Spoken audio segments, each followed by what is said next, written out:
Cinderella at 2 AM. Ito ay bagong South Korean television series na nakatakdang ipalabas ngayong August 2024. Ang Cinderella at 2 AM ay isang office romance comedy tungkol sa isang ordinaryong babae na inuuna ang pagprotekta sa kanyang sarili at isang pangatlong henerasyong chaebol na lalaki na naniniwala na ang pagprotekta sa pag-ibig ay pagprotekta sa kanyang sarili.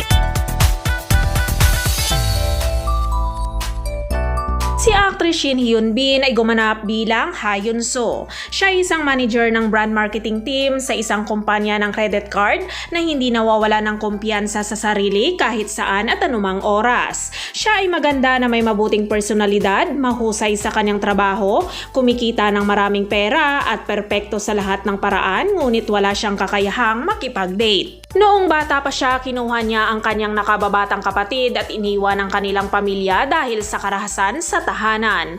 Siya ay nag-mature na ngayon na may kumpiyansa at pragmatic na tao. Kalauna nagkaroon siya ng kasintahan na nagngangalang si Yoo Joo-won na mas batas sa kanya.